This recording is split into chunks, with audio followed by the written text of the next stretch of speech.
Iniutos ng DOLE, Department of Labor and Employment sa PLDT na gawing regular ang nasa 10,000 contractual nilang manggagawa. Kasunod ito ng ginawang labor audit sa PLDT, pati ang Philippine Airlines at PAL Express nakitaan din daw ng mga paglabag. May report si Mark Salazar. Dalawang malalaking kumpanya ang nasampulan ng Department Order 174 ng Department of Labor and Employment. Isa kasi sa mga ipinagbabawal ng DO 174 sa mga kumpanya ang pagkuha ng mga manggagawa mula sa mga labor contractor para sa trabahong direktang may kinalaman sa negosyo ng kumpanya.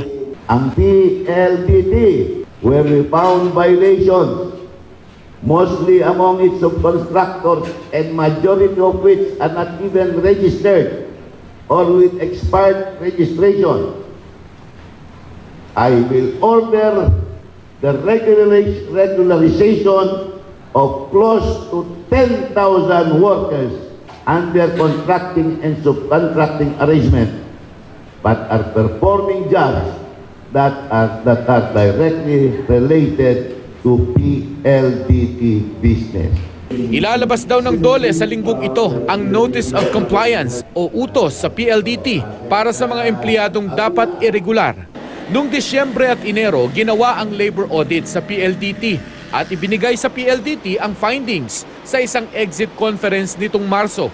Kung isasama pa natin yung mga areas ng other areas ng Luzon, besides Mindanao, susubra pa yan ng 10,000. Sa pahayag ng PLDT, sinabi nitong bagamat wala pa silang natatanggap na anumang utos, patuloy silang nagsusumite na mga dokumentong hinihingi ng DOLE para sa labor audit.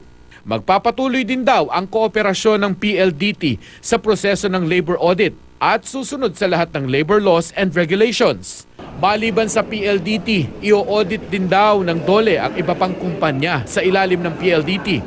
There are other sister companies na probably they are also engaged in the same kind of nefarious activities. We will not allow that to happen. Pagkatapos naman daw ng Labor Day sa Mayo 1, inaasahan ng DOLE na makumpleto nila ang labor audit naman sa Philippine Airlines, pati sa PAL Express. We noted violations on general labor standards. For example, underpayment of wages, non-payment of overtime pay, and service incentive leave. Contractors workers are also performing jobs.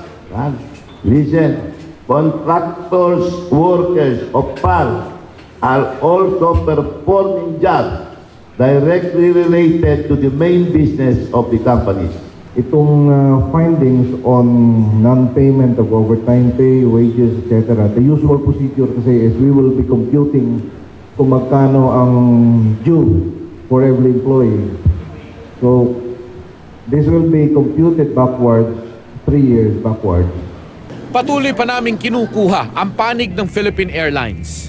Mark Salazar, GMA News.